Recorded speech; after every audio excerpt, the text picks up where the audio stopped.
Assalamualaikum warahmatullahi wabarakatuh. Waalaikumsalam warahmatullahi wabarakatuh. Bismillahirrahmanirrahim. Alhamdulillahi rabbil alamin. Wassalatu wassalamu ala asyrafil anbiya'i wal mursalin. سيدنا ومولانا محمد وعلى آله وصحبه أجمعين أما بعد. Saudara-saudara kaum muslimin rahimakumullah, sebagaimana kita maklum bahwa ilmu pengetahuan dan teknologi telah mengantarkan masyarakat manusia memasuki era globalisasi. Hidup nampak jadi lebih mudah. Ruang dan waktu sudah bukan lagi masalah. Hujan sudah bisa dibikin. Kekurangan air minum bisa diatasi dengan penyulingan air laut lewat proses kimia. Kekurangan tanah pertanian bisa diatasi dengan merombak gurun pasir yang gersang menjadi areal pertanian yang subur, seperti yang tengah dilakukan oleh beberapa negara Teluk. Penyakit-penyakit akan berkurang karena kemajuan di bidang ilmu kedokteran pun sangat menakjubkan. Apa yang hari ini terjadi di Amerika, apa yang hari ini terjadi di Eropa, di Afrika, dan di berbagai belahan bumi lainnya, hari ini juga bisa kita tahu dari kamar kita. Tidak usah menunggu minggu depan, apalagi sampai bulan depan. Dari kamar kita, kita bisa bicara ke mancanegara yang kita mau. Sementara dampak ibadahnya pun kita rasakan. Dahulu, tahun 50-an, kita orang Indonesia ini kalau pergi haji ke Mekah 6 bulan. 6 bulan. Orang sudah lupa kita baru pulang. 6 bulan. Waktu itu yang ada kan cuma kapal laut. Sementara Jeddah, Mekah, Madinah, unta. Sekarang orang berhaji cukup 1 bulan. Kemajuan ilmu yang menciptakan pesawat Boeing telah memotong waktu 5 bulan. Sebuah kemajuan yang juga menakjubkan, tapi juga memudahkan kita dalam melaksanakan berbagai aspek ibadah. Lalu sebagaimana biasa, setiap kemajuan mesti membawa akibat-akibat yang negatif. Pergeseran-pergeseran nilai yang barangkali memang sulit untuk terhindarkan. Ada satu pengalaman pribadi. Satu saat dalam perjalanan kembali ke tanah air, di dalam pesawat di sebelah kanan saya duduklah seorang Jerman, namanya Heiner Simonsen. Iseng saya ajak ngobrol, saya ajak kenalan, saya tanya si Jerman ini, "Mas," kata saya, "kalau pesawat yang kita tumpangi ini jatuh ke bawah, kira-kira apa yang akan terjadi ya?" Dia jawab, "Ya kita semua bakal mati." "Oh begitu." "Iya." "Oke. Apa sih mati itu menurut Anda?" Dia jawab, "Untuk tahu apa itu mati, kita harus tahu lebih dahulu apa itu hidup." Saya pikir nih bule bisa ngomong juga ini. Oke lah, apa hidup menurut Anda itu? Dia jawab, hidup itu kalau seluruh anggota badan kita bekerja secara normal. Jantung berdetak secara normal, paru-paru memompa darah secara normal, sel-sel tubuh bekerja secara normal, dan organisme tubuh hanya bisa bekerja dengan normal kalau kita memberi makan yang cukup, menu yang teratur, dan gizi yang lengkap. Saya bilang, jadi kesimpulannya apa? Dia jawab seperti umumnya jawaban orang-orang kampung dia, hidup adalah dari tangan ke mulut. Life is from the hand to the mouth. Jadi masalah hidup tidak lebih masalah isi perut. Orang pergi pagi, pulang sore, keras peras keringat, banting tulang, perut yang dibelai. Saya senyum, saya bilang, you are wrong. Sampean salah, ner. Sampean orang Islam bukan sih? Bukan. Oh, pantas. Kristen ya? Tadinya. Loh kok tadinya, lalu apa sekarang sampean ini? Sekarang saya netral, dia bilang. Saya tidak beragama, tapi saya percaya kepada Tuhan sebagai pencipta alam. Saya bilang, kenapa kamu bisa netral begitu? Habis saya bingung, kata dia. Katanya Islam baik, Kristen baik, Hindu Buddha baik, semua agama baik. Saya netral sekali, tidak beragama, tapi saya percaya kepada Tuhan. Saya bilang, ner, kamu ini seperti orang mau beli celana lalu bingung. Yang satu bilang blue jean bagus, yang satu bilang Levi's hebat, yang satu bilang Switzerland wool bagus, celana ini bagus, celana itu bagus, semua celana bagus. Kamu bingung, akhirnya netral, tidak pakai.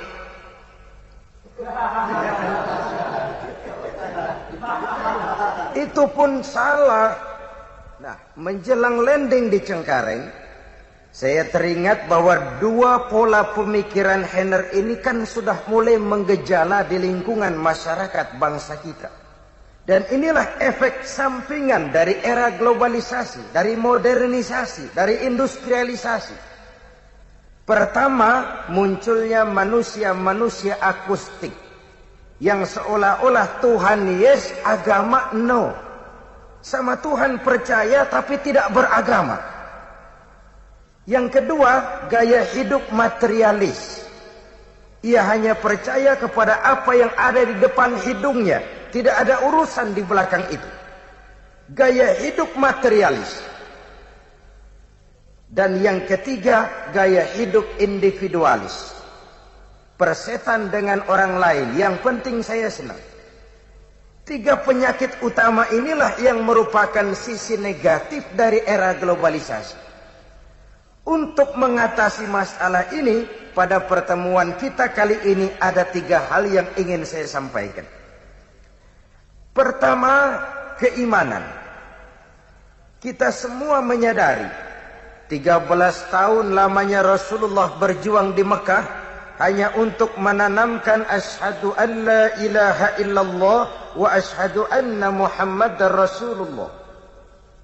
Menanamkan iman, membina akidah, membentuk keyakinan. Dari situ segalanya dimulai dan ke situ segalanya menuju. Sebab gerak lahir manusia hanya refleksi dari gerak batinnya. Gerak batinnya sangat diwarnai oleh keyakinan yang dimilikinya. Dan keyakinan itulah yang kita namakan iman. Jadi pada saat kita berkata amantu billah, saya beriman kepada Allah, itu sudah ikrar. Kalau saya beriman kepada Allah, artinya saya tidak akan menyembah kecuali hanya kepada Allah. Saya tidak akan melarikan persoalan kecuali hanya kepada Allah. Saya tidak akan menggantungkan hidup kecuali hanya kepada Allah. Saya tidak akan minta tolong kecuali hanya kepada Allah. Saya tidak akan pernah takut kecuali hanya kepada Allah. Meresap ke dalam jiwa, membentuk kepribadian dan mewarnai seluruh gerak kehidupan. Dari sini segalanya dimulai dan ke situ segalanya akan menuju. Karena itu di era globalisasi ini biarkan saja zaman berubah, tapi akidah jangan sampai goyah. Silahkan masa berganti, tapi keyakinan jangan sampai mati. Ini intan paling mahal dan ini mutiara paling berharga. Dia harus jadi kondisi dasar dari apapun yang kita lakukan. Dia harus jadi kondisi dasar dari profesi apapun yang kita pegang. Ini yang harus kita jaga baik-baik, bahkan kita wariskan kepada anak-anak kita, generasi yang akan datang. Dengan iman kita ikuti zaman, insya Allah aman. Tapi tanpa iman kita ikuti zaman, insya Allah edan.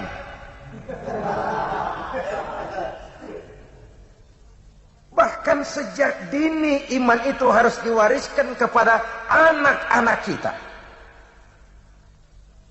Pantas dalam Islam ada ajaran seorang suami kalau mau bergaul dengan istrinya harus baca doa.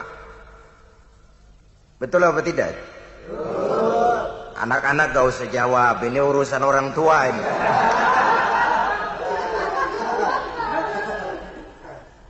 Dulu saya tanya-tanya itu, kenapa harus baca doa dulu sih? Kan suasana begitu sangat sibuk toh. Lagi pula istri sudah istri sendiri, disahkan di depan Tuan Pengulu, didoakan lagi. Kenapa harus baca doa lagi? Sikat aja udah, kenapa sih?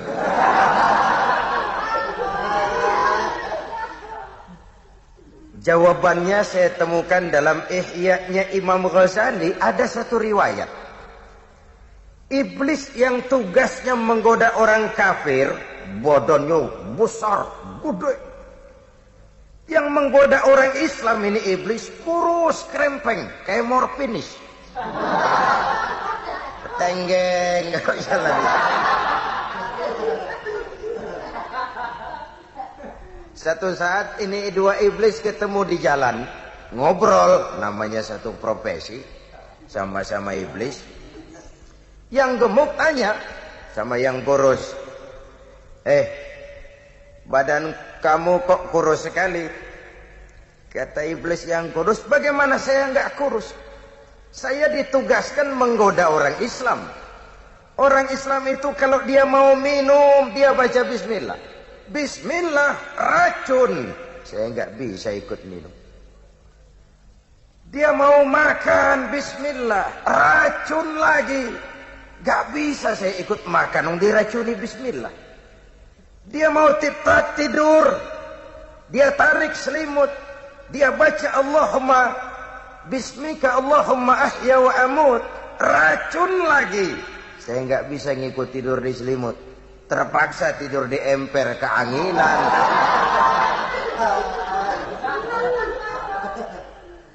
Nanti dia mau bergaul dengan istrinya, dia baca Allahumma jannibna syaiton wa jannibis syaiton fima razaqtana, racun lagi.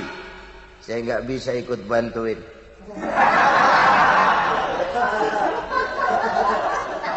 Cuma ngelihat dari jauh, bagaimana nggak makan hati. Kata iblis yang badannya gemuk, waduh, untung benar saya menggoda orang kafir yang nggak baca apa-apa. Dia minum, saya ikut minum. Dia makan, saya ikut makan. Kenapa? Nggak baca apa-apa. Dia tidur di selimut empuk, saya masuk ke dalamnya. Kok bisa? Nggak baca apa-apa.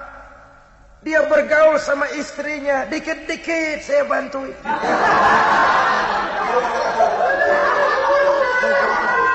Nggak baca apa-apa.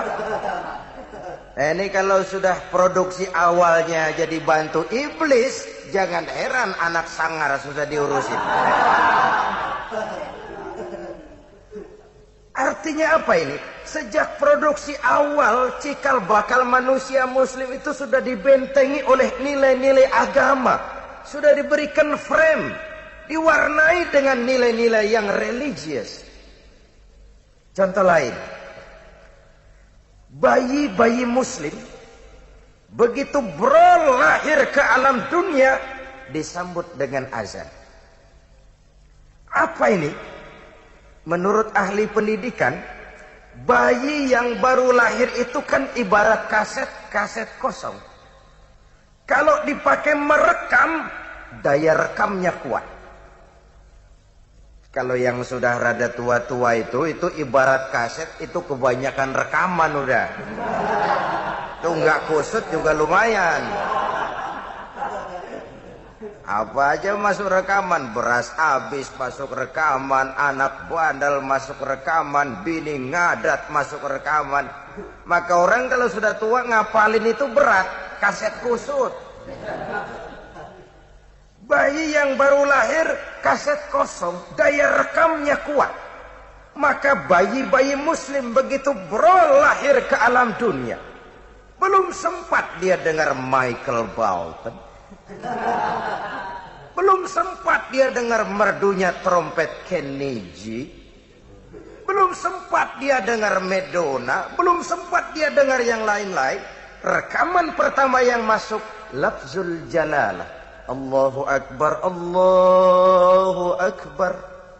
Rekaman pertama di atas kaset kosong, nilai-nilai iman yang diisi. Artinya apa? Anak-anak muslim sebelum ia bersentuhan dengan segala macam ilmu, sebelum ia kenal komputer, matematika, IPA, IPS, dan segala macam bentuk ilmu, yang harus pertama dia kenal adalah La ilaha illallah.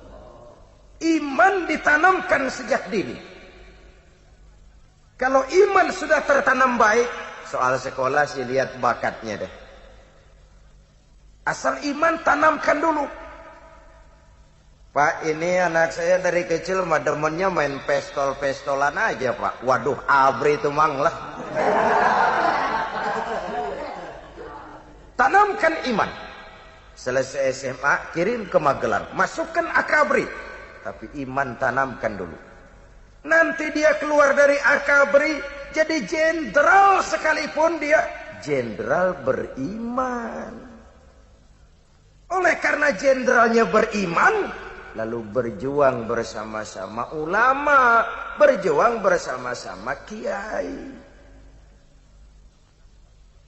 Saya pernah tabligh akbar dengan seorang jenderal. Ya Allah, jenderal berbintang 4. Sambutannya saya dengarkan bagus.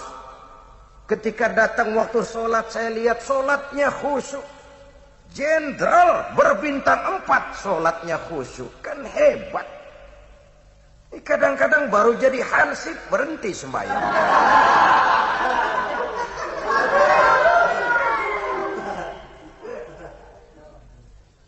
Aduh Pak, anak saya mbak dari kecil temennya main obeng, mulu obeng. Montir tuh. Tanamkan iman. Kirim STM. Selesai, masukkan ITB. Anak kita boleh jadi teknokrat beriman. Jadi jenderal beriman. Jadi pejabat beriman. Jadi pengusaha beriman. Jadi maling.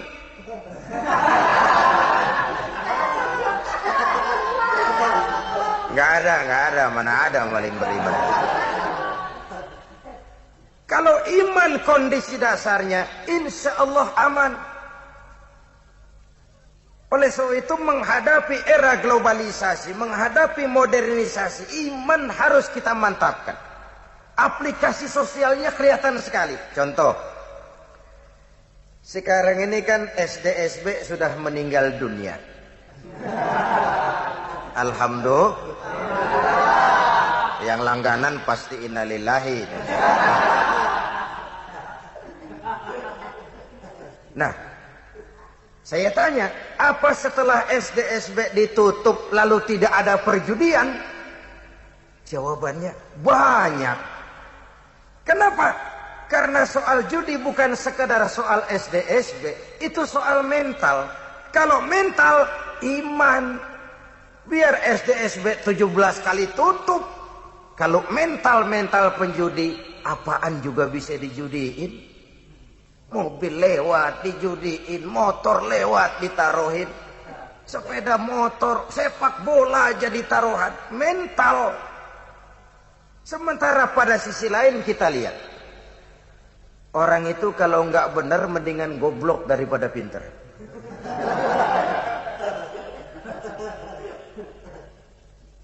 Contoh, kejahatan itu kan ada 2 macam ya. Ada kejahatan kerah putih, kadang-kadang pakai dasi. Bahasa kerennya white collar crime. Kejahatan kerah putih. Ada kejahatan kerah dekil, kerah kotor, kerah kumuh. Bedanya apa? Bedanya dampaknya. Kalau kejahatan kerah dekil, biasanya yang rugi perorangan. Ayam hilang.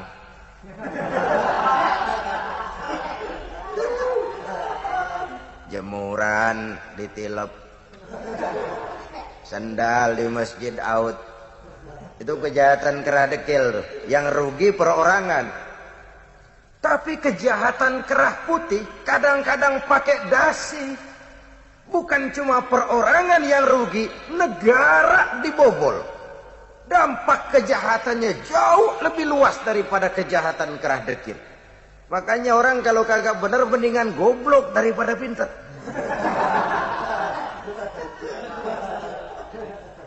Kejahatan orang pintar itu jauh lebih bahaya daripada kejahatannya orang bodoh.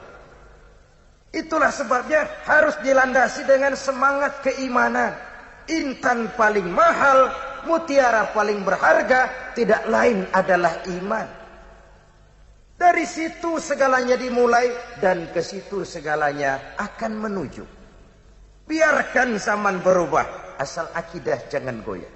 Silahkan masa berganti, asal keyakinan jangan sampai mati. Saudara-saudara kaum muslimin rahimakumullah.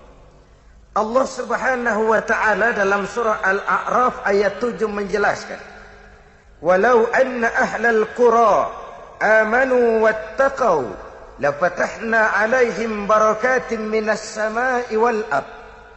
Kalau saja penduduk negeri ini mau beriman dan bertakwa kepada Allah, tidak kepalang tanggung, Allah bukakan keberkahan dari langit, Allah bukakan keberkahan di permukaan bumi. Kalau saja mereka beriman, kalau saja mereka bertakwa, iman yang kemudian dibuktikan dengan takwa. Ini dua hal yang tidak terpisahkan.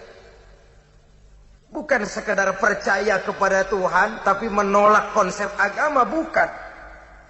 Beriman yang kemudian dibuktikan dengan ketakwaan. Kalau ini mereka lakukan, lafatahna 'alaihim barakatim minas sama'i wal ard.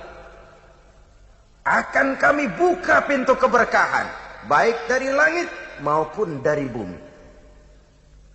Akan terwujudlah satu masyarakat yang baldatun thayyibatun wa rabbun ghafur. Satu masyarakat yang adil, yang makmur, namun tetap di bawah naungan ridho dari Allah Subhanahu wa ta'ala.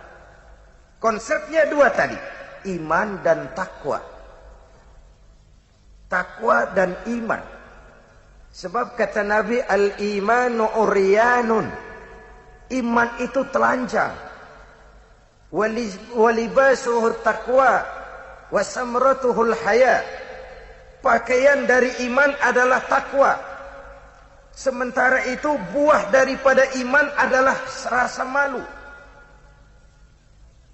Dengan semangat keimanan ini, maka manusia menyadari benar tentang hakikat dari mana dia datang, di mana dia sekarang, dan kemana kelak dia akan pulang. Ini artinya dia cari harta, tapi tidak menyebabkan dia terjebak ke dalam gaya materialis. Dia menjaga nilai-nilai kehambaannya di hadapan Allah. Dalam kondisi apapun dia tetap sebagai hamba Allah. Ini hal yang pertama. Iman jaga baik-baik, wariskan kepada anak-anak kita. Kalau iman sudah menjadi kondisi dasar, insya Allah aman. Masalah yang kedua adalah kebersamaan.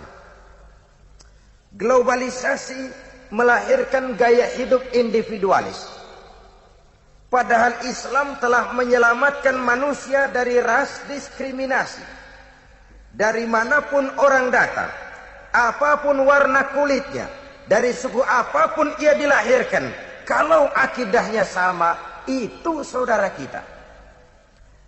Hadirin mungkin pernah dengar ada seorang penyanyi terkenal sebelum zamannya Michael Jackson. Namanya Cat Stevens. Beberapa tahun lalu dia masuk Islam, Cat Stevens ini. Lalu ganti nama Yusuf Islam. Setelah ganti nama, dia keluarkan dana dari tabungan pribadinya, hasil dia nyanyi dan rekaman selama ini, sekitar 2 juta dolar. Dia dirikan Islamic Cultural Center di London. Dari situ dia dakwah ke seluruh daratan Eropa. Satu saat ketika dia berada di Jepang, dia dikerumuni oleh wartawan-wartawan Jepang. Ditanya Stephen ini oleh wartawan-wartawan Jepang. Bahasa Jepangnya begini. Stephen, kunaon?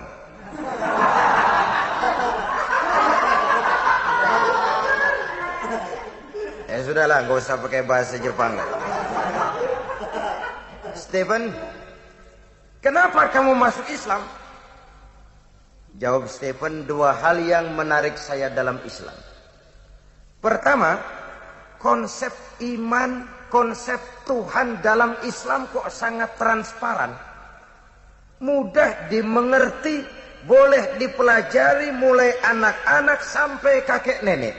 Dari TK sampai perguruan tinggi, belajar tentang Tuhan dalam Islam. Allah ya Allah, Esa ya Esa, lam yalid walam yulad walam yakul lahu kufuwan ahad, laisa kamitslihi syai'un, itulah Allah.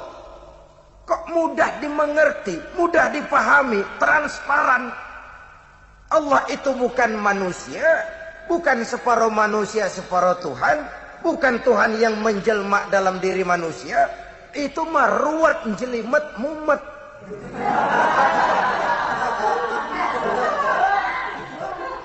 Ini konsep Islam tentang Tuhan kok sangat transparan, mudah dimengerti, dan itu menarik perhatian saya. Yang kedua, kata Stephen, kenapa saya masuk Islam? Persaudaraan dalam Islam luar biasa. Betapa manusia dibebaskan dari warna kulit, suku bangsa dan bahasa. Dalam Islam si kulit ireng dengan si kulit putih bisa duduk berdampingan. Dalam Islam semua manusia sama.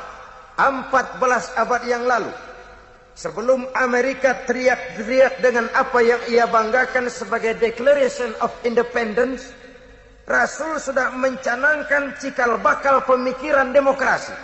Ketika beliau bersabda, "An-nasu kulluhum li Adam, wa Adam min turab, la fadla li Arabiyyin ala ajamiyyin illa bitaqwa." Seluruh manusia berasal dari Nabi Adam. Nabi Adam diciptakan dari tanah. Tidak ada kelebihan Arab dengan yang bukan Arab kecuali takwanya. Ini artinya apa? Allah itu objektif, Islam itu demokrat. Biar keluar dari dubur ayam. Kalau memang telur, ambil. Biar keluar dari dubur bangsawan. Kalau kira-kira nggak enak, kabur. Jangan lihat bangsawannya, lihat yang keluarnya itu loh. Orang sekarang kan kadang-kadang lihat bangsawannya, ini dari dubur bangsawan, biarin dah, kuning-kuning dikit dah. Rusak.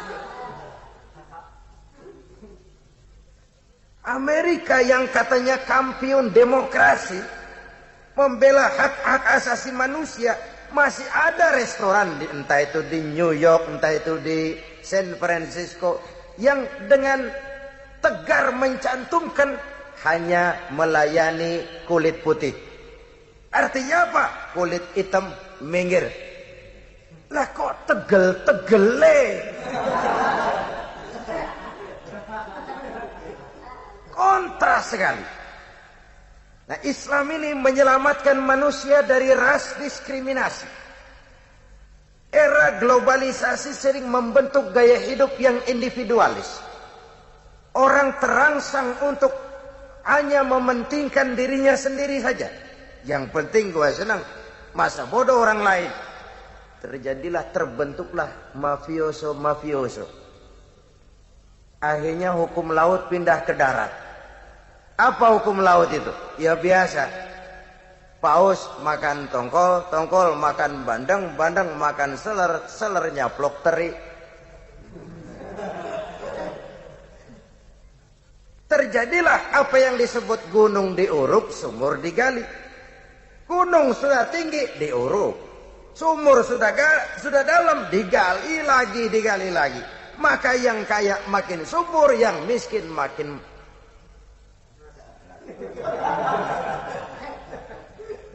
terkupur, terpuruk ke bawah. Saudara-saudara kaum muslimin rahimakumullah. Oleh karena Islam telah menyelamatkan manusia dari ras diskriminasi.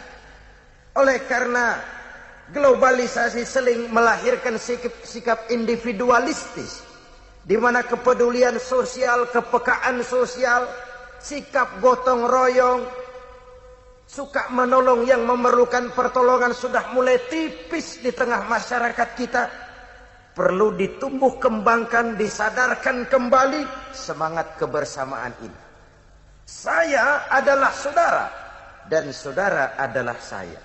Ikatan akidah lebih kuat daripada ikatan darah. Dari manapun orang datang, apapun warna kulitnya, dari suku apapun ia dilahirkan, kalau akidahnya sama, itu kan saudara kita. Maka orang cinta sama kiai itu bagus. Fanatik sama kiai nanti dulu. Cinta kepada suku boleh, fanatik kepada suku salah. Dalam kebenaran kita harus objektif. Dan persaudaraan yang objektif, persaudaraan yang berlandaskan akidah. Kalau saya temani saudara cuma karena saudara kaya, percayalah kalau nanti saudara jatuh miskin, saya akan lari dari saudara. Kalau saya temani saudara cuma karena saudara berkedudukan tinggi, satu saat saudara jatuh pensiun, akan selesai persaudaraan sampai di situ. Tapi kalau karena akidah, kalau karena iman, itulah persaudaraan abadi sejak dari dunia sampai ke akhirat nanti. Saudara-saudara kaum muslimin rahimakumullah. Kalau kita perhatikan, berbagai aspek ibadah dalam Islam telah mendorong kita untuk menumbuh kembangkan semangat kebersamaan itu. Lihatlah betapa zakat menjembatani antara si kaya dengan si miskin.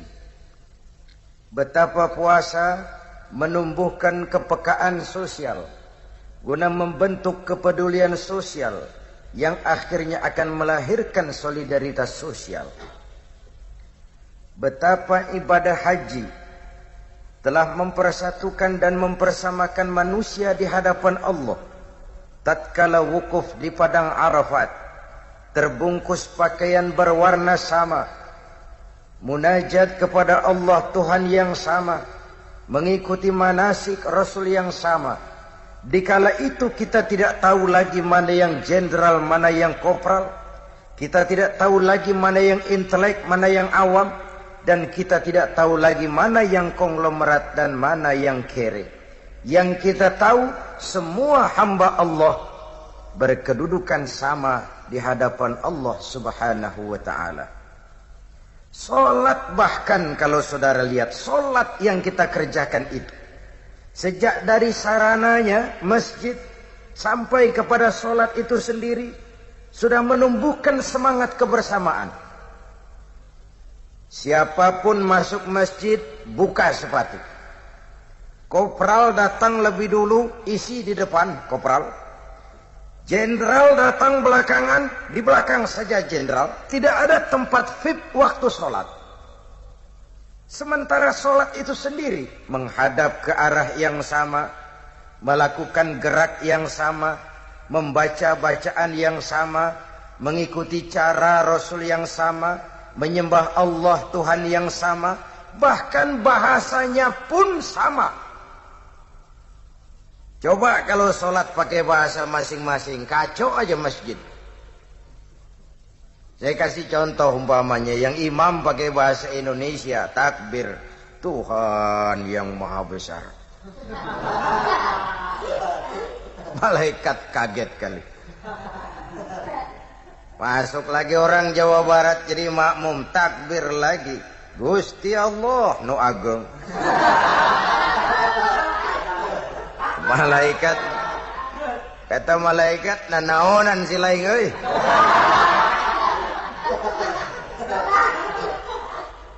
Masuk lagi saudara kita dari Sumatera Barat jadi makmum, takbir lagi. Allah nan gadang. Ini sholat model apa? Semangat kebersamaan yang ditempat dan yang dibentuk lewat berbagai aspek ibadah. Posisi, profesi boleh berbeda, tapi kita bersaudara diikat dengan tali-tali akidah. Saya pernah memberikan tabligh akbar di Stadion Tambak Sari, Surabaya. Mengantar pertandingan sepak bola antara Persibaya Surabaya melawan PS Sarajevo dari Bosnia. Kata saya, ini baru kejutan ini. Sepak bola ngaji dulu. Cari model di dunia yang kayak begitu, nggak ada itu. Kata saya, dari sepak bola ada beberapa pelajaran berharga untuk melahirkan semangat kebersamaan. Apa? Misalnya, setiap kesebelasan pasti punya susunan pemain. Ada captain, ada striker, ada midfield, ada back, ada kiper, ada kiri luar, ada kanan dalam. Itu susunan. Tapi masing-masing sadar, Bung, kita ini satu kesebelasan. Kerjasama yang baik, ciptakan operan-operan yang akurat. Bukan soal siapa yang bikin gol, yang penting kesebelasan menang. Kalau rame-rame mau bikin gol, malah nggak gol-gol. Bisa-bisa kiper ikut nyerang, kan gawat kalau udah begitu. Jadi bahwa ada muslim yang jadi menteri, ada muslim yang jadi gubernur, ada muslim yang jadi bupati, ada muslim yang jadi teknokrat, ada muslim yang jadi seniman. Itu sih susunan pemain. Tapi masing-masing sadar, Bung, kita satu kesebelasan. Kesebelasan muslim. Kerjasama yang baik.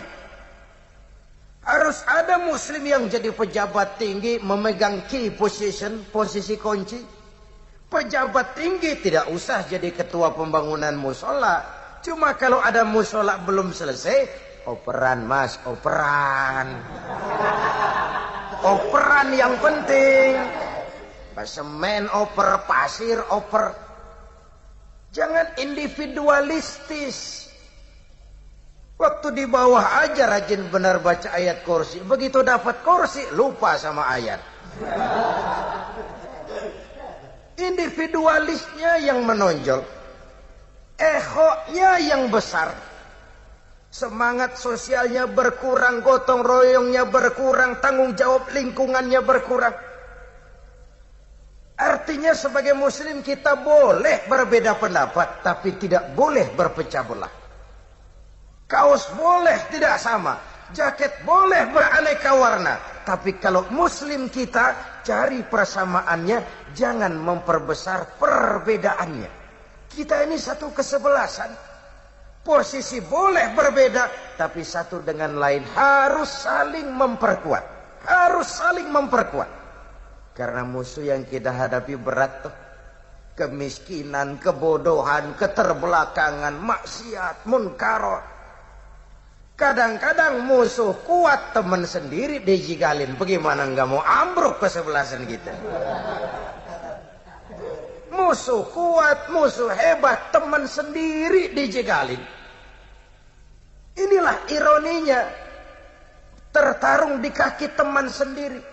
Menggunting dalam lipatan. Menjegal satu kesebelasan. Karena itu, walaupun posisi berbeda, kita satu sama lain harus saling memperkuat. Saya kasih contoh yang gampang-gampangan. Selama ini kalau kita bicara kebersamaan, selalu kita kaitkan dengan idiom formal. Ukhuwah itu kaos. Kalau kaos nggak seragam, kagak temenan. Ukhuwah itu jaket. Kalau jaket nggak samaan, nggak mau kumpul. Kuno. Kalau ukhuwah kita kaitkan dengan idiom formal, kita akan mudah bersekat-sekat, berkotak-kotak. Dan itu sudah lewat. Akhirnya ukhuwah kita sektoral, bukan saja lemah, tapi lambat mengantisipasi masalah. Contoh gampang-gampangan. Umpamanya ada 15 ustadz rapat nih, mau bikin rumah sakit. Insya Allah lama. Kenapa? Oh, semua buka kitab. Buka kitab semua. Enggak ada yang buka cek. Udah 3 bulan masih cari rumusan. Belum perbedaan pendapat. Tapi bayangkan kalau 2 ustadz, 2 konglomerat, 2 teknokrat, 2 pejabat duduk di satu meja membicarakan rumah sakit. Insya Allah rumah sakit cepat selesai. Kenapa? Ada yang buka kitab, si ustadz, rujukan basic, of course. Ada yang buka advice planning, si pejabat, si birokrat untuk penataan lingkungan. Ada yang buka teknik konstruksi, si teknokrat untuk pengamanan bangunan. Ada yang buka travel check, si konglomerat untuk pendanaan. Ini yang saya populerkan dengan istilah all men in all profession in one commitment. Walaupun profesi berbeda, walaupun posisi berbeda, tapi komitmen sama. Dan itulah ukhuwah Islamiyah. Ini catatan pertama dari sepak bola tadi. Kita ini satu kesebelasan. Yang kedua, tiap kesebelasan pasti punya pemain bintang. Saudara ke Brazil, Allahu Akbar. Di Brazil, sepak bola lebih populer dari agama. Orang lebih kenal Pele daripada presiden Brazil. Brazil melahirkan pemain legendaris kayak Pele, Didi, Fafa, Jairzinho, Zico, sampai zamannya Romario dan Bebeto kemarin ini. Apa yang mau saya ceritakan? Ruud Gullit itu jenius, superstar. Kapan? Kalau didukung oleh 10 pemain lain. Satu kesebelasan namanya. Bagaimanapun hebat Ruud Gullit, kalau sendiri melawan satu kesebelasan, remek.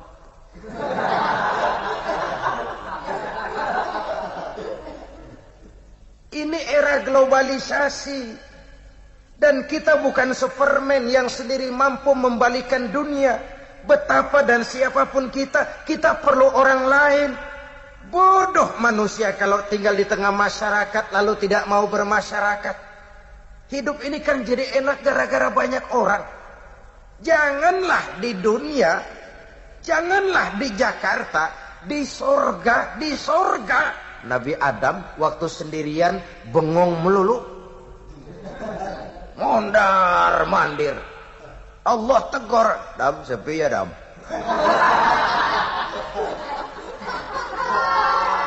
Ya ini kalau pakai bahasa saya, kalau bahasa Qurannya ya nggak begitu. Kata Nabi Adam, iya sepi. Diciptakan Siti Hawa, baru tenang Nabi Adam. Hidup ini jadi nikmat kan karena ada orang lain. Saya bisa pidato begini. Kenapa? Karena ada saudara-saudara yang mendengarkan. Saudara-saudara tenang menghadap ke sini. Kenapa? Karena ada yang didengarkan. Kita saling perlu. Tidak ada yang satu lebih penting dari yang lain. Bukan karena mentang-mentang penceramah lalu saya merasa lebih hebat, lebih besar, lebih yuk aing yuk. Setan.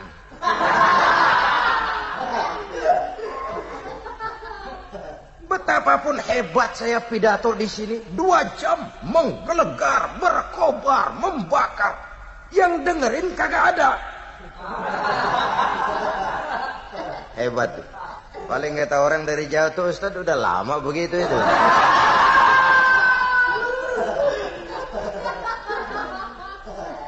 Inilah semangat kebersamaan itu.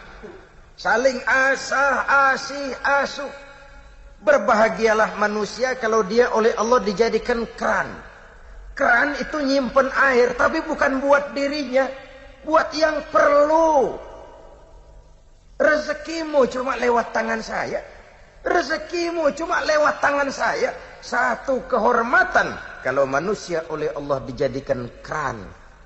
Kalau nggak berpikir begini, yang timbul sifat bakhil bin kikir alias pelit bin medit bin koret bin buntut gasiran.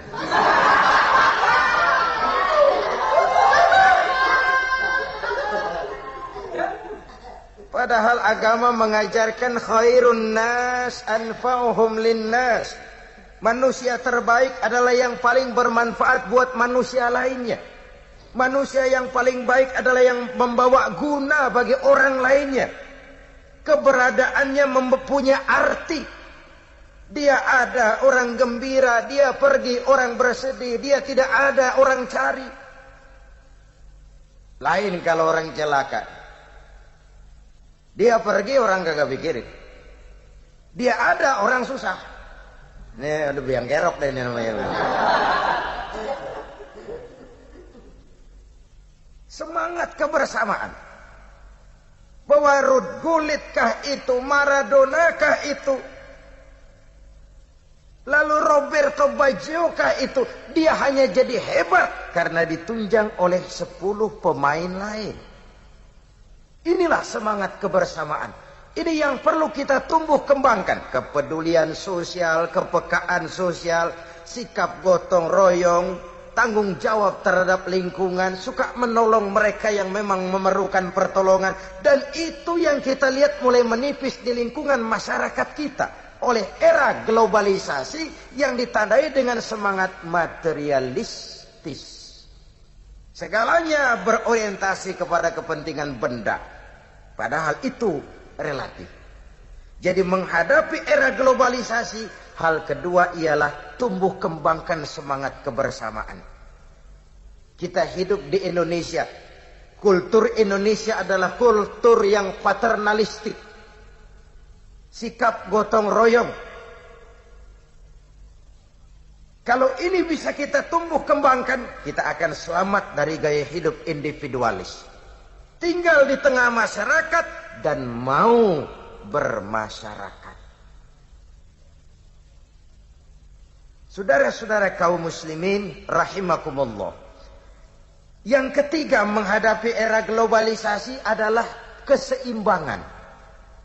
Yang pertama tadi keimanan, yang kedua kebersamaan, dan yang ketiga keseimbangan. Globalisasi, modernisasi yang dilandas latar belakangi dengan ilmu yang eksat membuat makin eksat cara orang berpikir. Orientasi materi. Hidup dari tangan ke mulut. Masalah hidup tidak lebih masalah isi perut. Kambing juga begitu. Lihat kambing, kalau pikir perutnya udah anteng, udah hidup banget, ya udah nenep pikirannya. Besok bagaimana, minggu depan ada apa, bulan depan bagaimana, kambing gak pernah pikir. Pokoknya dia mah perut aja warang, beres sudah. Padahal Imam Ali pernah mengatakan, orang yang hidupnya hanya memikirkan perut saja, maka nilainya tidak jauh beda dengan apa yang dikeluarkan oleh perutnya. Orang yang hidupnya hanya memikirkan perut saja, maka harga dirinya tidak terlalu jauh dengan apa yang dikeluarkan oleh perutnya. Itulah sebabnya Islam mengajarkan keseimbangan. Awas, ada hidup sesudah mati, ada akhirat sesudah dunia. Banyak ketidakadilan yang terlepas dari pengadilan dunia. Kalau kita dunia oriented, kita cepat frustasi. Tapi ada kehidupan sesudah mati, di mana tidak satu ketidakadilan pun yang akan terlepas dari pengadilan Qadhi Rabbul Jalil. Di dunia kita boleh bersandiwara, di dunia kita boleh pura-pura. Tapi mampukah di sana kita berbuat hal yang seperti itu? Ada hidup sesudah mati, ada akhirat sesudah dunia. Ini lalu mewarnai cara hidup kita di dunia.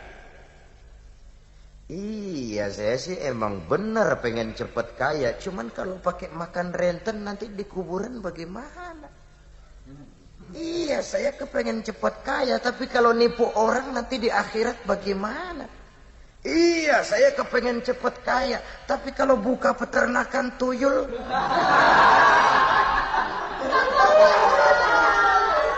itu nanti di akhirat bagaimana? Keyakinan kepada hidup sesudah mati, keyakinan kepada akhirat sesudah dunia mewarnai cara kita hidup di dunia ini.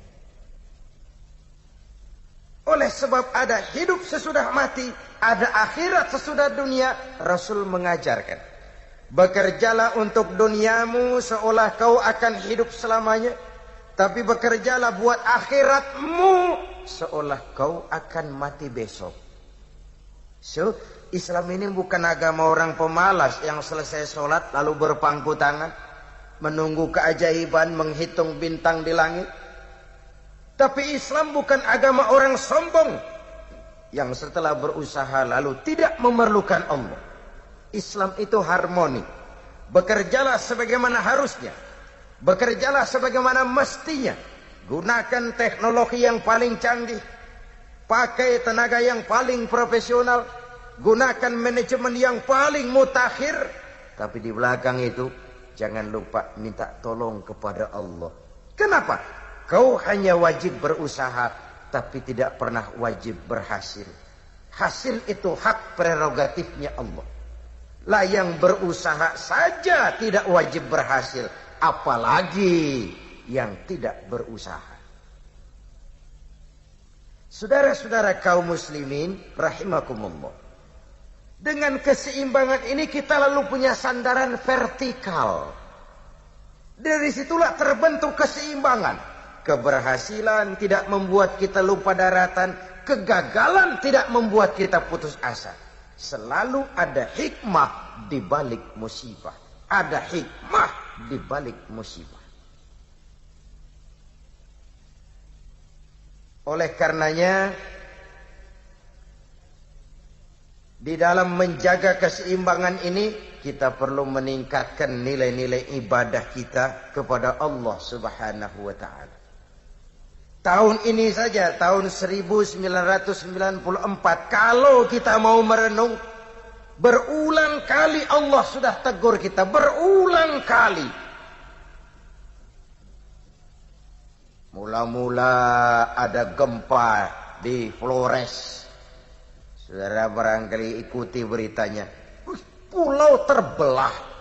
Sebagian tenggelam bersama puluhan rumah. Puluhan orang meninggal. Bencana nasional. Rame-rame buka dompet. Tolong Flores. Flores belum selesai ditolong. Pindah ke Jawa Timur. Gunung Semeru batuk. Enggak meletus, batuk. Lahar dingin tumpah ke bawah. Menimbun puluhan rumah. Puluhan orang meninggal mengenaskan tanpa sempat teriak. Kerugian materi 5 miliar rupiah. Bencana nasional. Rame-rame buka dompet. Tolong korban Semeru. Semeru belum lagi selesai ditolong. Dia pindah ke Lampung. Liwa Kabupaten Lampung Barat digoncang gempa. Subhanallah. Tengah malam gempa datang tanpa permisi. Masjid hancur, madrasah rusak, rumah berantakan, ratusan orang meninggal. Kerugian harta sampai 55 miliar. Bencana nasional. Kerugian harta 55 miliar. Rame-rame buka dompet. Tolong Lampung. Lampung masih belum lagi selesai. Gelombang tsunami menghantam selatan Jawa. Banyuwangi diterjang gelombang pasang. Masya Allah, ombak 5-6 meter jalan-jalan ke kampung.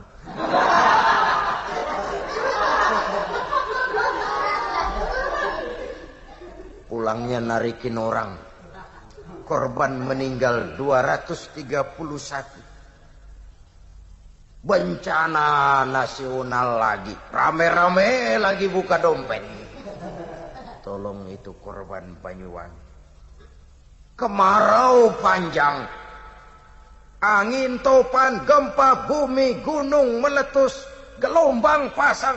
Apa ini? Wah, itu kan gejala alam, kata teknokrat. Gejala alam.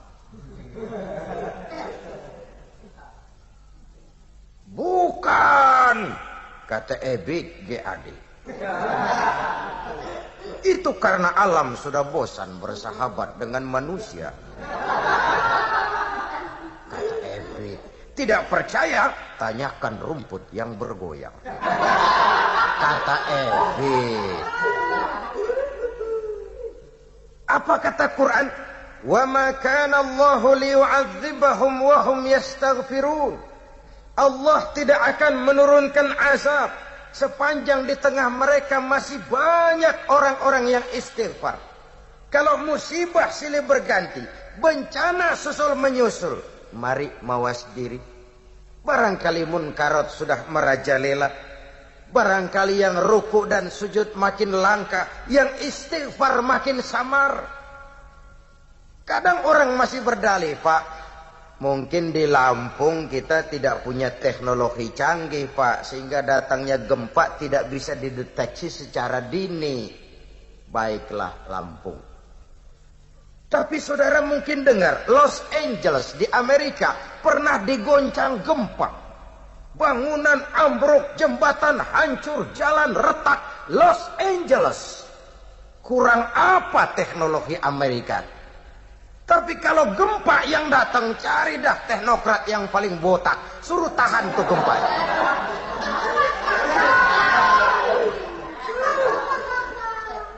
Di sini kita mestinya sadar akan kelemahan dan keterbatasan kita.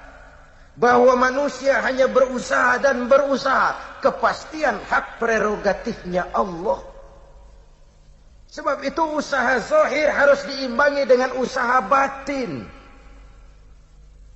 Ada satu hadis kursi Allah menyatakan inni la ahammu bi'azabi ibadi. Kadang-kadang kata Allah kalau melihat kekurang ajaran manusia, aku ini gregetan.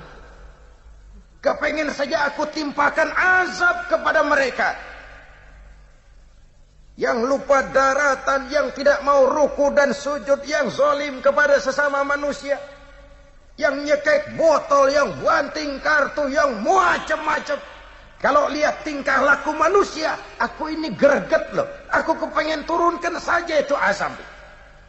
Tapi kata Allah, ketika aku lihat orang tua yang sujud di keheningan malam, bayi-bayi yang menyusui, binatang-binatang ternak yang melata cari makan, azabku surut kembali.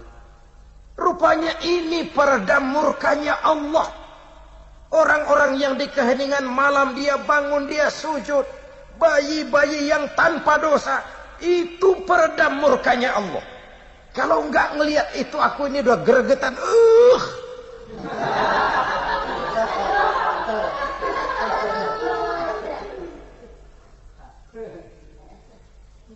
Saudara-saudara kaum muslimin rahimakumullah. Perlu adanya keseimbangan.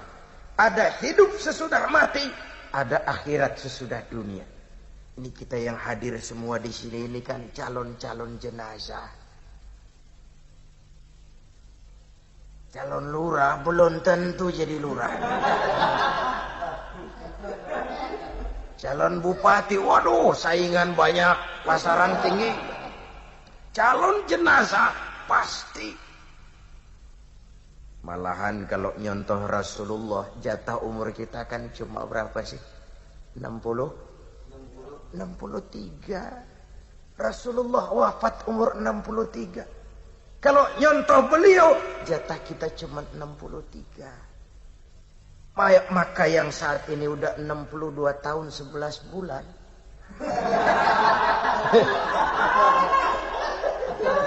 Hati-hati aja tuh, sebulan lagi tuh. Syukur-syukur sih dapat bonus, syukur-syukur. Pak, takut mati, Pak. Jangan hidup. Takut hidup, Pak. Mati aja. Lalu berani hidup, nggak boleh takut mati. Soalnya adalah kalau si gajah mati, dia masih tinggalkan gading. Kalau si harimau mati, dia masih tinggalkan belang. Kita kan kepengen jasad boleh hancur terkubur tanah, tapi nama akan dikenang 1000 tahun yang akan datang. Kalau datanglah ajal merenggut nyawa, jangankan adik kita, kakak kita, orang tua kita, istri kita, bahkan nyawa kita sendiri pun kalau yang empunya mau ambil, apa daya kita?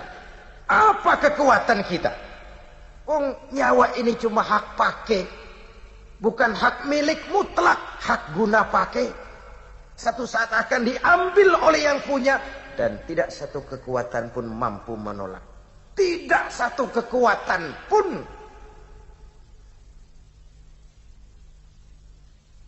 Yang kaya aja mati, apalagi yang miskin. Yang berkuasa mati, yang rakyat mati. Dan mati itu misterius loh. Kayak buah kelapa. Kelapa terlalu tua, dia jatuh ke bawah. Yang muda jatuh ke bawah. Yang putik baru keluar, rontok juga ke bawah. Itulah ajal. Yang kebangetan tua mati. Yang dewasa mati. Yang muda mati. Yang orok baru lahir jebrol, ya out.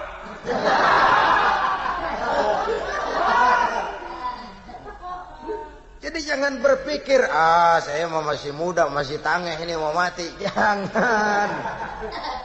Ini memang nanti, tapi nantinya bisa nanti sore, bisa besok pagi, bisa minggu depan, bisa bulan depan, bisa tahun depan. It is a mysterious problem. Urusan yang misterius. Saudara-saudara kaum muslimin rahimakumullah. Saat dimasukkan ke liang lahat, dibawa, yang mengantarkan cuma 3. Keluarga, harta, amal, ngantar ke kubur. Sayang 1000 sayang, yang 2 pulang lagi ke rumah, nggak mau ikut masuk ke kuburan. Siapa? Keluarga, nggak ada yang mau ikut masuk.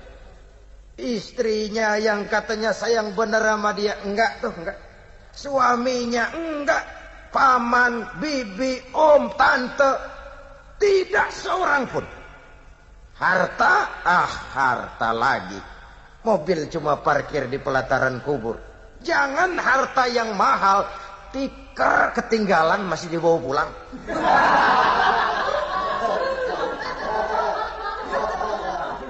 Udah rapi nguburin mau pulang tuh keingetan, tikar tuh tikar, ambil. Masya Allah, tikar berapa duit tikar harganya? Masih dibawa pulang juga. The best friend, teman terbaik yang menemani kita ikut masuk ke liang kubur. Amal yang kita kerjakan di dunia ini. Amal yang kita kerjakan di dunia ini. Selesailah dunia, kita berpindah kepada kehidupan yang berikutnya. Sebuah hidup yang penuh dengan pertanggungan jawab. Oleh karena itu, mari menghadapi era globalisasi, tingkatkan keseimbangan hidup. Ada hidup sesudah mati, ada akhirat sesudah dunia. Jangan terjebak pada pola pikir materialis. Yang ada adalah apa yang ada di depan hidung kita. Masa depan yang paling pasti adalah akhirat. Jangan korbankan kebahagiaan akhirat dengan kesenangan dunia yang sebentar ini. Jangan hancurkan bahagia abadi di akhirat dengan cuma mengejar kesenangan yang cuma sekejap di dunia ini. Beruntunglah kalau kita bisa meraih bahagia dunia, lebih-lebih juga meraih bahagia di akhirat. Sehingga tercapailah ideal dalam Quran, fid dunya hasanah wa fil akhirati hasanah. Kebahagiaan di dunia dan kebahagiaan juga di akhirat. Saudara-saudara kaum muslimin, semoga menghadapi era globalisasi ini, kita pandai memantapkan iman sebagai filter, menumbuh kembangkan semangat kebersamaan, kegotong royongan, jiwa sosial, dan menumbuh kembangkan semangat keseimbangan antara dunia dan akhirat. Inilah yang kita bicarakan pada jumpa kita kali ini. Insya Allah lain kesempatan kita jumpa lagi. Usikum wa iyaya bit